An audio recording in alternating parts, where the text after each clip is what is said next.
Buenas y calurosas tardes, ¿no? Buenas tardes. Nubladas tardes, pero buenas tardes. Bienvenidos todos, hermanos, Dios les bendiga.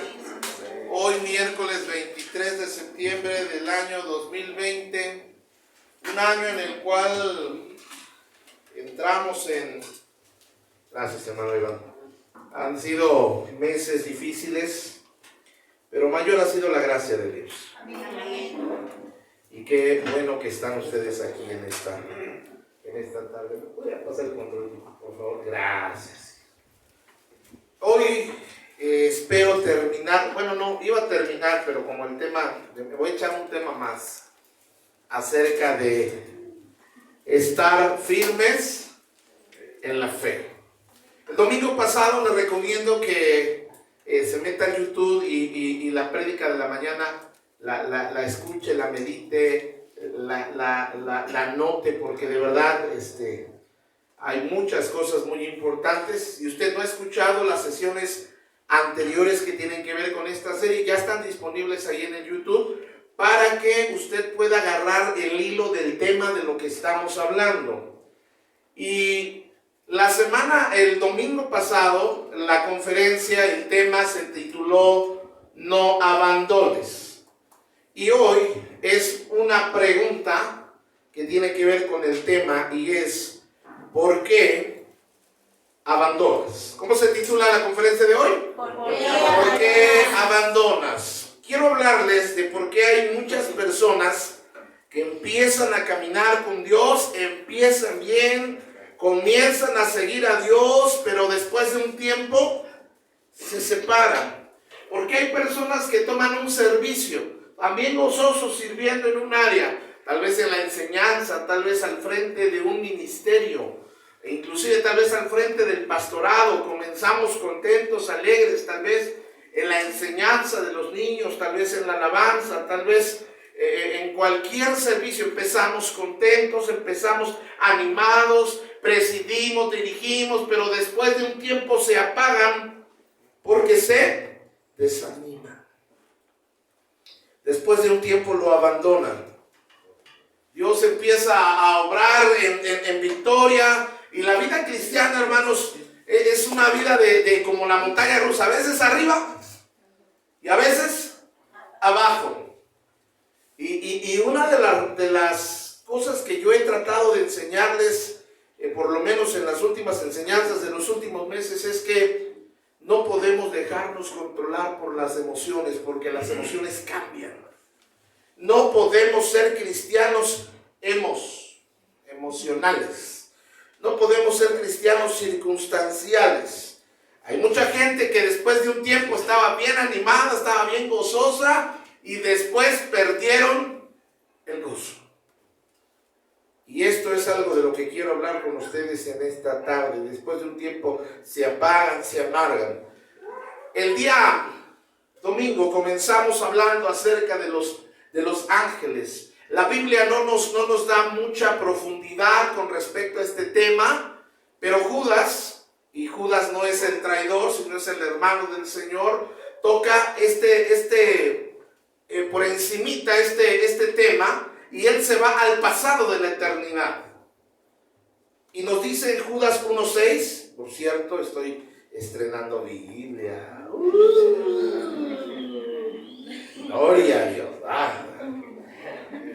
Tengo ganas de apedrear con esta. Dice, versículo número 6 dice: y a los ángeles que no guardaron su dignidad, sino que abandonaron su propia morada, los ha guardado. ¿Quién los ha guardado? Dios los ha guardado. El domingo me preguntaban si los ángeles caídos estaban en este momento en el infierno, y la respuesta es no. Están reservadas sus castigos para el día de juicio final. Ahorita esos ángeles caídos, que son demonios, andan en los aires, andan trabajando, no andan dormidos. De hecho, ellos vinieron a la iglesia.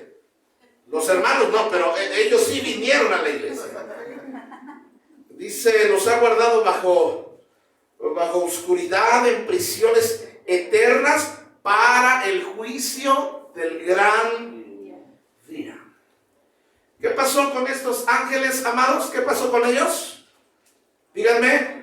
No guardaron su dignidad, sino que abandonaron el lugar de su morada. Cuando hablamos de que no guardaron su dignidad, estamos hablando de que abandonaron, despreciaron, menospreciaron, hicieron a un lado el privilegio y el honor que tenían. ¿Cuál era ese privilegio? Habitar en la presencia de Dios, servir directamente a Dios. Oiga, estos ángeles veían a Dios cara a cara. Sin embargo, nos dice la palabra de Dios que ellos abandonaron este privilegio. En una traducción más actual, la Nueva Traducción Viviente dice: les recuerdo que los ángeles que no se mantuvieron dentro de los límites de la autoridad. Qué importante es que como hijos de Dios y como hijos terrenales aprendamos a vivir bajo autoridad. Límites de autoridad que Dios les puso, sino que abandonaron el lugar al que pertenecían, dice ahí, al lugar de honor que Dios les había dado. La palabra abandonar, le comentaba el día domingo, viene del francés de abandonner, que en realidad viene del vocablo alemán, que quiere decir abandonar el orden, dejar, desamparar, descuidar, caer de ánimo, confiarse, inconstancia. Una vez más vamos a leerlo en otra traducción, creo que no está, no la puso el pastor. Okay.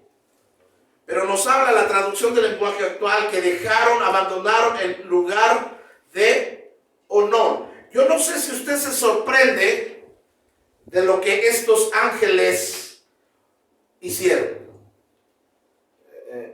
Porque abandonar el cielo es algo que debería de sorprendernos. Vamos, sorpréndase conmigo. Los ángeles abandonaron el cielo. Hagan expresión de sorpresa, de admiración, de cómo es posible, ¿verdad? No, algunos no van a participar nunca en lo que callamos las mujeres, ¿verdad? Nos sorprende, expresión de sorpresa es... estos ángeles se convirtieron en demonios por sus acciones. Abandonaron y dejaron el lugar de honor, la cercanía que tenían con Dios, dejaron de servir a Dios, porque estos ángeles antes de esto ejecutaban su palabra. El libro de los Salmos dice que los ángeles ejecutan la palabra de Dios. Amén. Abandonaron el privilegio de servir, abandonaron las asignaturas que Dios les había dado para servir en el mundo. Abandonaron ese lugar y la consecuencia, ya hubo una consecuencia por ello. Desafortunadamente, no es lo único o el único caso que menciona la Biblia de personas que estaban cerca de Dios y un día decidieron abandonar a Dios, renunciar a Dios, cambiar de parecer, dejaron de permanecer en lo que Dios les había dado, dejaron de servir en la asignatura en la cual Dios los había puesto. La Biblia menciona otros casos, por ejemplo, el de Lot, Judas, Demas, colaborador de Pablo, que dice que amó más este mundo que a Dios. Ahora, Dios nos ha llamado para ser bendecidos. Yo no sé si eso a usted le anima. Amén. ¿Cuántos le dan gloria a Dios de eso? Amén. Que Dios te llamó para bendecirte. De hecho, Dios quiere que seas muy, pero muy bendecido. Dígale a la persona que está a su lado: Dios quiere que seas bendecido. Dígale, vamos. Dígale. A mí me anima eso. Porque hay gente que en la vida me ha maldecido. Hay gente que en la vida me ha deseado mal. Hay gente que quisiera verme fracasar. Pero mi Dios me ha llamado para bendecirme. Amén. Ahora, al encontrarnos con Jesús, nos da una razón una causa. Y Él espera que vengamos a Él. Y Él espera que nuestra vida sea transformada y que nosotros tomemos el lugar que nos corresponde en Cristo. Ahora vamos a ver estos personajes que también decidieron abandonar de alguna manera a Dios y la vida que Dios les había dado. Nuestro primer personaje es un hombre llamado Lot. ¿Cómo se llama? Lot. De cariño tal vez le decían Lotito, no Elotito, Lotito. Y tuvo una gran bendición, de acuerdo a lo que dice la palabra de Dios, porque estaba siendo tratado como un hijo. Su papá falleció, la Biblia no dice nada de su mamá. Y lo que podemos ver de este hombre es que a pesar de que queda huérfano, su tío llamado Abraham. ¿Y quién era Abraham? Abraham es el amigo de Dios, no cualquier persona. Y Abraham y su esposa Sara lo toman y lo instruyen, lo crían como un hijo, le dan el amor, el cobijo, el cariño de un hijo. Entonces está bajo la tutela del amigo de Dios, del padre de la fe. Lo acogieron, lo cuidaron, lo amaron como un hijo adoptivo. Acuérdense que Abraham y Sara no podían tener hijos. Y la Biblia menciona que todas las bendiciones que venían a Abraham alcanzaban y salpicaban y le llegaban a Lot también. Es interesante que si usted estudia la vida de Abraham, Abraham es un edificador de altares. Lugar donde llegaba, edificaba piedras y era un lugar para tener comunión con Dios. Por lo menos hay la historia de 9 altares que Abraham levantó, porque cada lugar a donde se movía, donde llegaba, edificaba un altar. Antes de construir su casa, su casa de campaña, lo que hacía era construir un altar. Y si usted ve la vida de Lot, no hay señal, no hay indicios, no hay pruebas de que Lot haya construido un solo altar. La palabra del Señor nos dice que que Abraham lo amó como un hijo. Y llegó el tiempo en el que creció Lot y abandonó a su tío, que era como su padre, y abandonó en cierta manera la bendición, porque él quiso escoger en la prosperidad material. Y a propósito, Dios sí quiere que prosperes en esta tierra, pero Él está más interesado en tu destino eterno. Sí quiere que prosperes, pero quiere que prosperes más en lo espiritual. Vamos a ver ahí la historia de Lot. Y Lot alzó sus ojos y vio la llanura del Jordán. Habían tenido conflicto. El contexto es, habían tenido conflicto los pastores de Abraham y los pastores de Lot. Y Abraham le ofrece, bueno, vamos a separarnos. Te doy a escoger, Lot, ¿qué parte de la tierra quieres? Y me llama la atención como dice que, y alzó sus ojos y vio la llanura del Jordán. Lot aprendió a tomar decisiones solamente por la vista. Y si nosotros solamente tomamos decisiones por lo que vemos, nos vamos a equivocar. ¿Cuántas veces hemos dicho, pues es que se veía buena gente? Pues nomás se veía. No podemos tomar decisiones importantes de acuerdo a lo que ven nuestros ojos terrenales. Dice, y vio que toda era ella de riego, como huerto de Jehová, como tierra de Jehová de Egipto, en la dirección de Zoar, antes de que Jehová destruyese a Sodoma y a Gomorra. Versículo número 11. Entonces Lot escogió para sí. Quiero que vea un poquito la personalidad de Lot. Primero, él toma decisiones en base a lo que ve, a lo que observa. Y luego toma decisiones pensando solamente en sí mismo. Decisiones egoístas, decisiones que no tienen nada que ver con pensar en otros, cómo se iban a sentir otros, cómo iba a afectar a otras personas. ¿Sí estamos bien, hermanos? Escogió para sí toda la llanura. Y luego me encanta que dice, y se fue Lot hacia el oriente ¿Y qué pasó, hermanos? Se apartaron de... Háblenme todos, ¿qué pasó? Se apartó o se apartaron el uno del otro. Versículo número 12. Y Abraham acampó en la tierra de Canaán, en tanto que Lot habitó en las ciudades de la llanura y fue poniendo sus tiendas ¿hacia dónde, hermanos? Hacia Sodoma o hasta Sodoma. Ahora quiero que mires. Abraham le da a escoger. En realidad Abraham no quería que se apartara, solamente le da la sugerencia. Y Lot tiene chamoy en la cabeza porque no piensa en lo que va a hacer. Su tío lo había amado, lo había criado. Pero desafortunadamente Lot solamente está pensando en lo material, solamente está pensando en el dinero, solamente está pensando dónde va a producir más, dónde le puede ir mejor económicamente. Ahora, la tierra prometida es Canaán, la tierra de bendición. Es una tierra de bendición, es una tierra de prueba porque había luchas. Es una tierra de encuentros con Dios y es una tierra de propósito. Una de las razones de por qué Lot se separa de Abraham es que representa la bendición del amor de Dios. Lot tiene un problema, hermanos. Lot no valoró lo espiritual. Lot no valoró ¿qué, hermanos? Espiritual. Miren, amados hermanos, yo quiero enseñarles de verdad que aprenda a tomar decisiones en base a valores espirituales. Pastor, me voy a cambiar de colonia. ¿Hay iglesia? ¿Vas a estar cerca de la iglesia?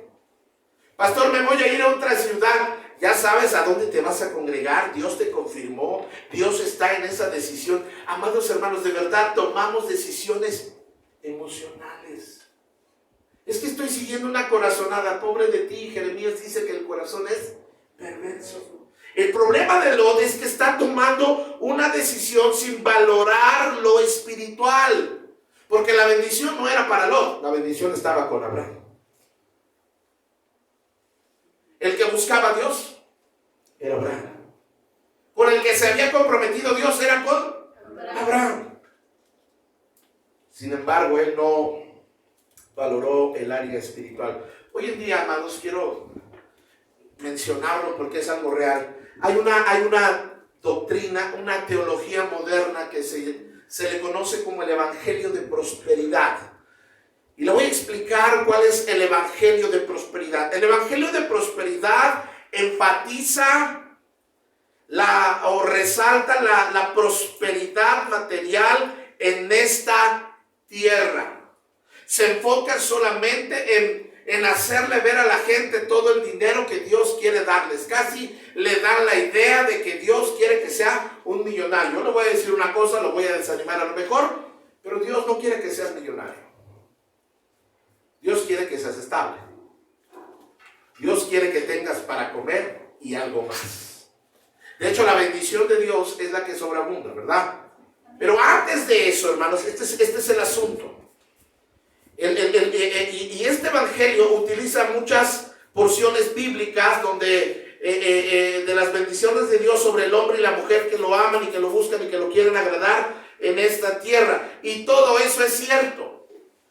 Pero Juan en su tercera carta dice: amado, yo deseo que tú seas prosperado en todas las cosas.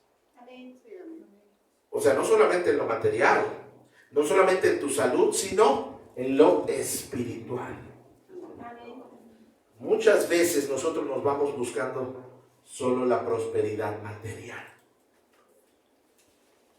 Y ese fue el problema con Lot. Lot solo apreció, solo valoró la prosperidad material. Pero a Dios le interesa más nuestro bienestar eterno que nuestra comodidad terrenal. Lo voy a decir una vez más. A Dios le interesa, a Dios le importa más nuestro bienestar eterno que nuestra comodidad terrenal. Dios es quien, no es que Dios no te quiera bendecir, no es que Dios no te quiera prosperar. No es que Dios no quiera bendecir tu economía. No es que Dios no quiera bendecir tus finanzas y lo material. Pero primero Él desea bendecir tu persona, el interior. Esto es de adentro hacia afuera. ¿Y sabe cómo queremos empezar algunos? Que Dios nos bendiga de afuera hacia adentro, y así no funciona. Antes de derramar bendición económica en tu vida, primero Dios quiere tratar con tu persona. Le digo una cosa, a veces no estamos preparados para las bendiciones económicas de Dios. Es más, a veces, si Dios nos bendijera económicamente, algunos enloqueceríamos, algunos nos envaneceríamos, algunos nos enorgulleceríamos, algunos nos apartaríamos. No, pastor, yo si tuviera una lana, yo comprara un terreno para la iglesia. Y ya cuando se la sacó la lotería, ya cuando se sacó el billete, ya cuando es estable,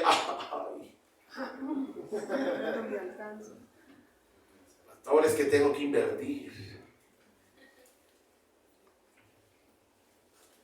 Entonces Dios sí nos quiere bendecir, pero nos quiere bendecir primeramente de adentro hacia afuera. Eso de los ángeles, eso de Lot, usted me podrá decir, pastor, pues eso es del Antiguo Testamento, ya estamos en el pacto de la gracia, eso era la ley, pastor, ya, métase en el pacto de la gracia. Bueno, ahora quiero mencionarte dos casos en el Nuevo Testamento. Realmente va a ser uno, porque no me va a dar el tiempo para el segundo personaje, porque tienes que llegar a ver tu novela y no quiero interrumpir. Pero, amados hermanos, quiero hablarle ahora de dos hombres escogidos por Dios, bendecidos por Dios, es más, marcados por Dios, para vivir una vida de bendición, de plenitud, pero se apartaron del Señor. Yo le voy a mencionar una vez más. Dios a ti, Dios a mí, nos ha elegido, nos ha escogido para bendición. Amén. O sea, no estás escogido para maldecir, para maldición, amados hermanos. Ya, mire, si alguien en su familia lo maldijo, si alguien en algún vecino que no lo quería lo maldijo, si alguna suegra lo maldijo, eso no tiene valor ahora en el Señor. Dios nos eligió, nos escogió y nos marcó y nos selló para bendición. Pero vamos a ver el primer personaje.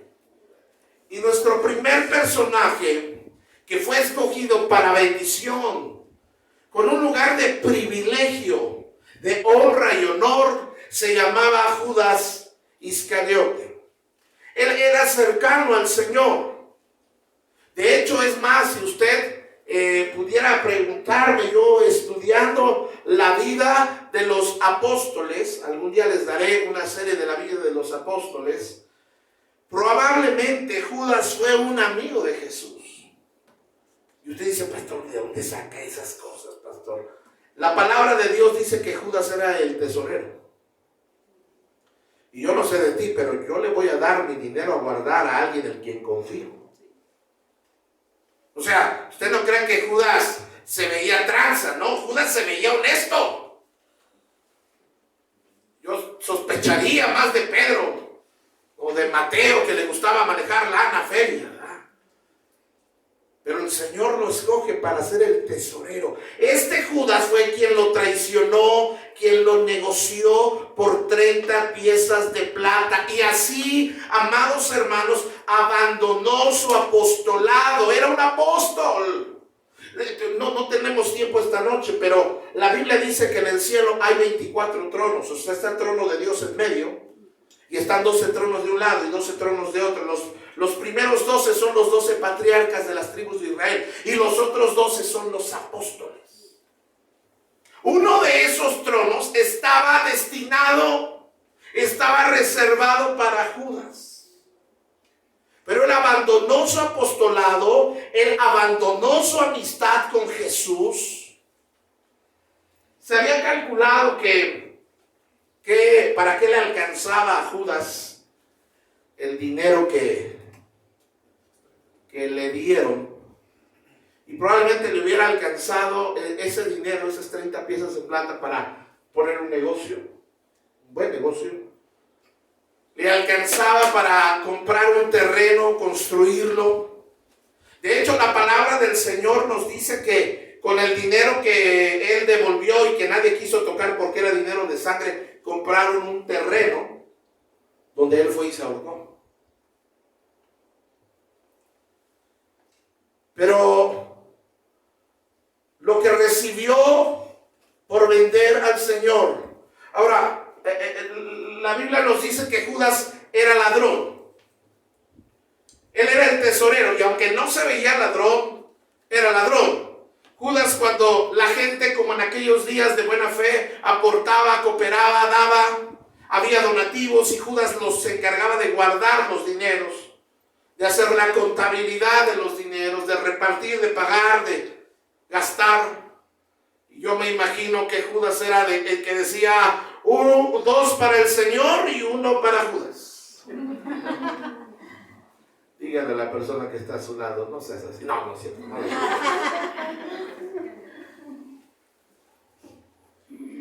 Ahora, interesante, Judas quiso manipular al Señor Jesús. Y me pareció muy interesante que al estudiar la vida de los apóstoles, 11 apóstoles eran de Galilea. Todos eran de Galilea excepto Judas. Judas era originario de un pueblo, de una provincia de Judá. Judá, hermanos, era un territorio 100% habitado por judíos. Y en Galilea había gente de otros lados, donde había samaritanos, había gente de otras provincias. Y en Judá había una corriente de pensamiento donde ellos esperaban a un Mesías poderoso, a un Mesías con poder militar, a un Mesías fuerte. Ellos esperaban un tipo como David que era guerrero, David que era de espada, era de sanguinario en cierta manera. Cuando Judas ve a Jesús, él dice, este es el Mesías, pero él lo está pensando en el alma. Él está pensando que es Jesús el que va a derrocar al Imperio Romano, que va a llevar a una revolución militar y sangrienta al pueblo y a la liberación de la opresión del yugo de los romanos. Pero Judas se decepcionó. De hecho, cuando oía Judas las enseñanzas de Jesús, no estaba de acuerdo. Tronaba los labios cuando escuchaba, ama a tus enemigos. Si te dan en una mejilla, Judas estaba diciendo, córtale la espalda. No, pon la otra. No. Judas no estaba de acuerdo. Sin embargo, Judas seguía a Jesús porque lo había visto hacer milagros y sabía que Jesús era poderoso. Se quedó con Jesús porque él quería manipular y forzar a que Jesús hiciera un milagro en frente de los líderes religiosos, frente al Sanedrín. El Sanedrín era junto con el Imperio Romano, gobernaban las provincias de Israel. Entonces Judas decía, si pueden ver el poder que Jesús tiene, se van a motivar, se van a amotinar, vamos a hacer una fuerza mayor. Sin embargo, en el momento que Judas conviene y arregla el encuentro para vender al Señor Jesús, la Biblia dice que le dieron 30 monedas de plata y Judas dice, para que no se equivoquen, al que yo le dé el beso, a ese van a prender, a ese van a agarrar. Y eso era una estrategia que Judas tenía para ver si Jesús hacía un milagro en frente de esta gente. Sin embargo, Judas se llevó una gran decepción. Porque Jesús no hizo lo que él pensaba que iba a hacer. ¿Sabe que a veces usted y yo tenemos expectativas equivocadas de Dios? Y cuando Dios no hace lo que yo esperaba que hiciera, ¿qué nos da? me dio. ¿Qué me dio? Decepción. Muchas veces Dios no hará lo que tú quieres, pero Dios hará lo que es mejor. Usted debe entender algo, la voluntad de Dios es buena, agradable y perfecta. Y a veces no va a ser lo que yo quiero que haga, ni va a obrar como yo quiero que obre, ni va a actuar como yo quiero que actúe, porque Dios es soberano. Y todo lo que Dios haga lo hace perfecto. Los planes de Dios son mejor que mis proyectos y mis planes. La voluntad de Dios es mejor que mi propia voluntad. Los designios de Dios son más acertados que mis corazonadas. El libro de los Hechos nos sigue diciendo la Biblia. Entonces, terminó con una terrible decepción y además terminó quitándose la vida. La Biblia dice que Judas fue y se ahorcó. Pero si usted lee la Biblia, dice que las entrañas le salieron. Lo que sucedió es que cuando se ahorcó, alcanzó a morir, pero esa rama se rompió porque era de un árbol viejo. Judas dio vueltas y no solo sus entrañas, sino parte de su cabeza fue destruida en esa muerte tan terrible. Cuando llegamos al libro de los Hechos, eran 12 apóstoles. En el plan de Dios siempre están 12. Pero ahora menos uno, ¿cuánto es? 11. Y en Hechos 1:25, mire lo que dice la Biblia con respecto a Judas.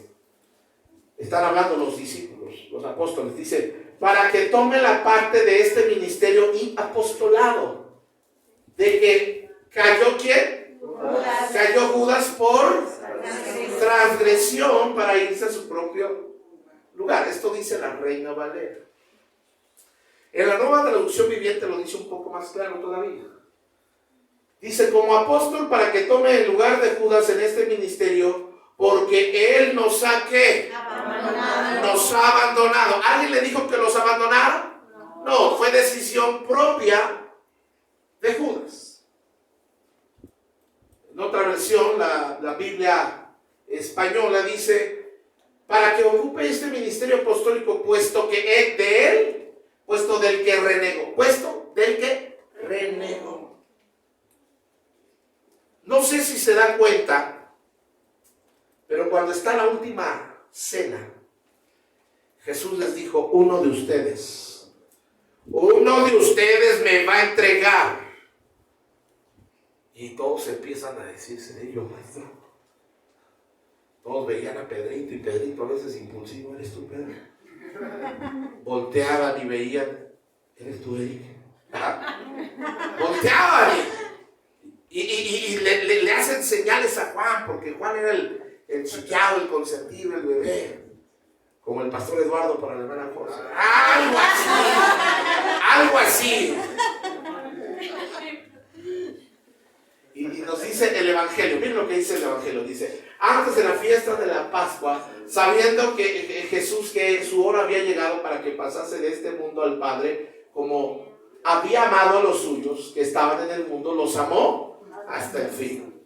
Luego dice, y cuando cenaban, como el diablo ya había puesto en el corazón de ¿quién? De Judas. Ahora, quiero que note este versículo.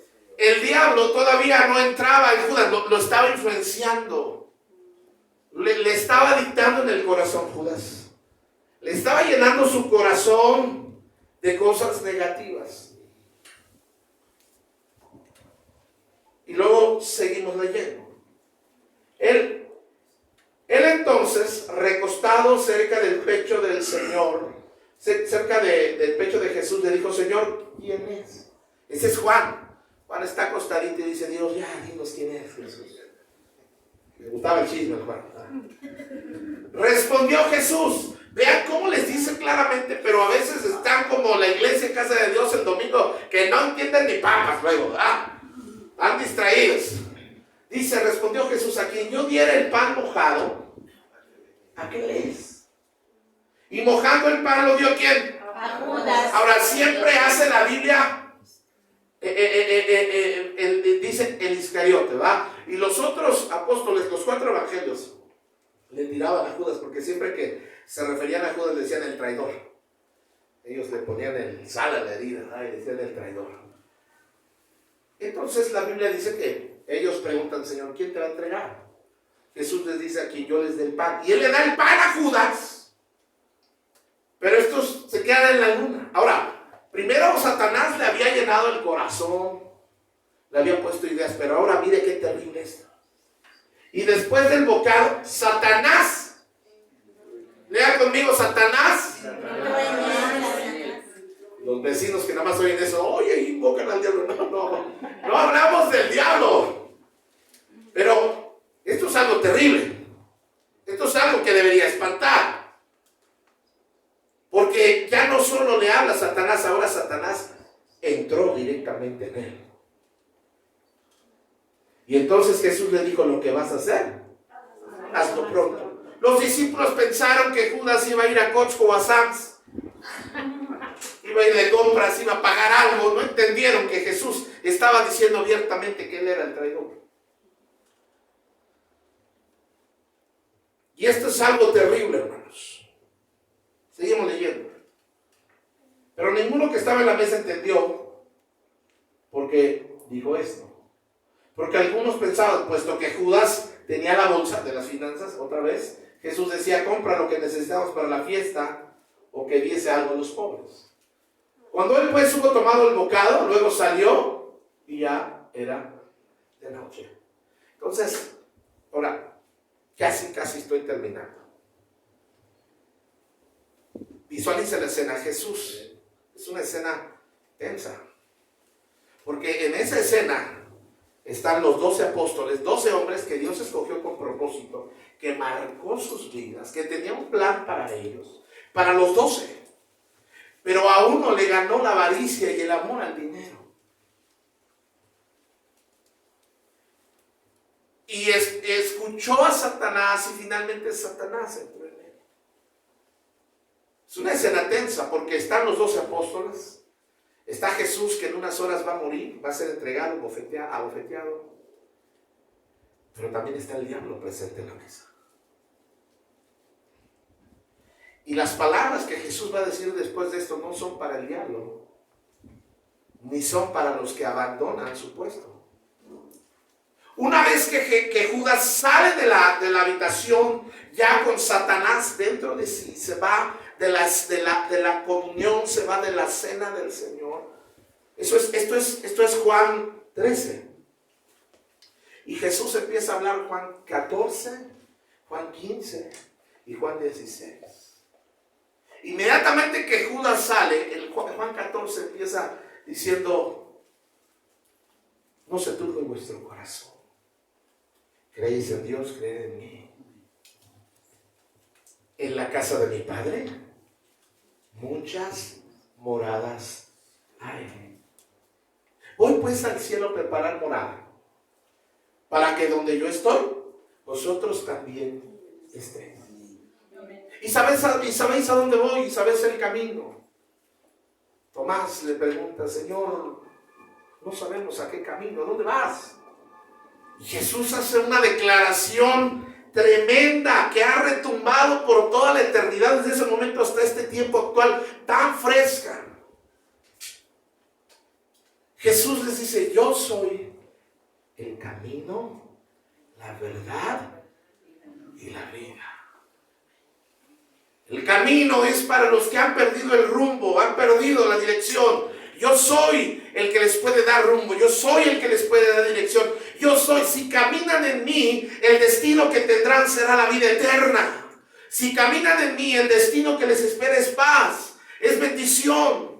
Yo soy el camino, pero también soy la verdad, y la verdad es para los que están engañados, que han vivido una mentira toda su vida. Antes de conocer a Cristo, usted y yo creíamos y abrazábamos una fe, pero una fe basada en mentiras. Sin embargo, cuando viene Cristo, cuando viene Jesús y quita la venda, ahora adoramos lo verdadero. Juan escribe más adelante y dice, y estamos en el verdadero, en Jesús. Yo soy el camino, la verdad y soy la vida. La vida es para los muertos. Hay un destino para los que creen en el Señor. Y luego llegamos a Juan 15, donde les habla de la vid verdadera. Y donde les dice, ustedes son los pámpanos, yo soy la vid. Ustedes necesitan de mí y ustedes no van a poder hacerla lejos de mí, apartados de mí, necesitan estar firmes en mí. Y luego llegamos a Juan 16, donde les habla de la promesa del Espíritu Santo y les dice, yo no los voy a dejar huérfanos, yo no los voy a dejar solos, yo les voy a enviar el Consolador y Él los va a guiar a toda verdad. Y todo eso lo dijo cuando salió Judas.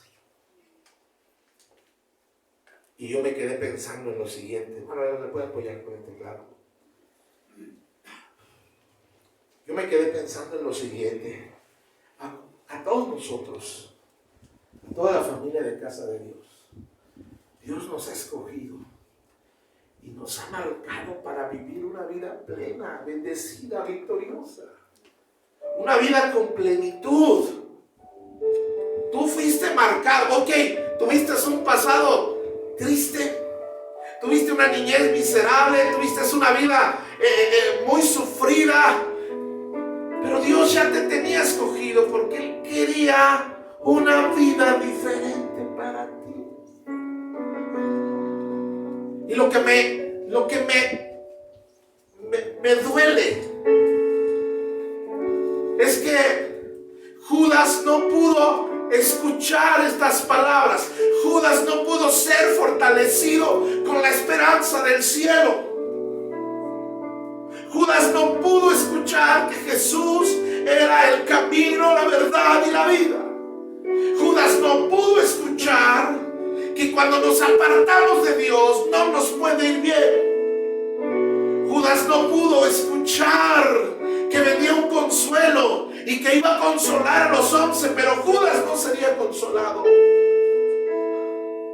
Lo que le esperaba a Judas era una vida de estrés, de dolor, de amargura, de arrepentimiento delante de los hombres, pero no de Dios. Le esperaba muerte, le esperaba una muerte dolorosa.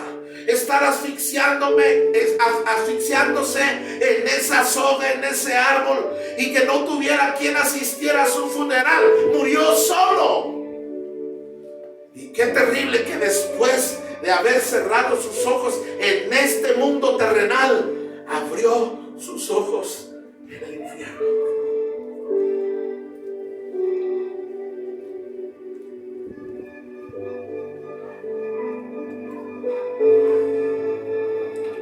Judas jamás podría dar buenos frutos. Y amados hermanos, así le pasa a los que están destinados por Dios. Dios ha destinado a muchas personas para bendición, para gozo, para restauración, para amor, para aceptación, pero se apartan. Y algunos terminarán en la cárcel. Y algunos terminarán perdiendo sus familias. Y algunos abandonarán el servicio de honor que Dios les ha dado por amor a este mundo, por amor al dinero, por amor al placer. Es importante permanecer en la fe, porque solo los que pudieron permanecer escucharon cosas maravillosas de los labios de Jesús.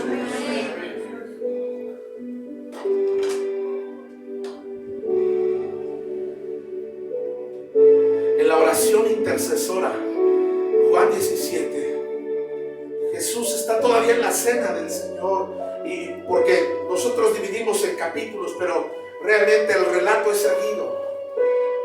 Jesús empieza a orar por sus discípulos, por los suyos, por los que amó. Y Él hace una oración intercesora y le dice: Padre, te pido por estos. No te pido que los quites del mundo, pero guárdalos del mundo. Judas no alcanzó una oración de intercesión, una oración de cobertura. Judas rechazó el privilegio de estar cerca de Dios, Todos los apóstoles, excepto Juan, murieron de una manera cruel. Pero si nosotros pudiéramos entrevistar, si se nos concediera la oportunidad de entrevistar a los apóstoles que entregaron su vida de manera sangrienta por Cristo. Si usted le preguntara a Santiago, Santiago, ¿te arrepientes de haber dejado que te cortaran la cabeza por Cristo? Yo creo que Santiago diría, no me arrepiento y volvería a dar mi cabeza. Le preguntarían a Mateo, que murió en Etiopía con una turba religiosa que de tanto coraje que tenían porque predicaba a Cristo, lo mataron con lanzas. Mateo, valió la pena sentir el dolor, el grueso filo de esas lanzas por Cristo. Y Mateo diría, valió la pena.